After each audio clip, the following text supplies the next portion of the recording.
एक ताज़ा गज़ल के चंद अशार आप सब लोगों के नाम। यूं नए ढब से सुनाओ कि पुरानी न लगे, और कहानी भी हो ऐसी कि कहानी न लगे।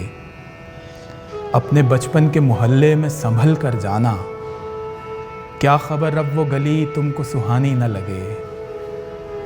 याद करवाना उसे भूले हुए वादे सभी, लेकिन ऐसे कि उसे याद दहानी न लगे। वैसे रोने को तो रोती हैं बहुत सी आँखें, आंसू बस वो है जो आंसू लगे पानी न लगे। यूं बिछड़ते हुए नज़रों से चलाना कोई तीर, के निशाने पे तो लग जाए निशानी न लगे। और माँ की आँखों में तो ममता की नज़र होती है, अपना बेटा उसे क्यों यूसुफ़ सानी न लगे। ऐसी आँखों की दुआ करता हूँ जिनसे फ़ारिस, दुश्मने जानी मुझे दुश्मने जानी न लगे। बहुत शुक्रिया।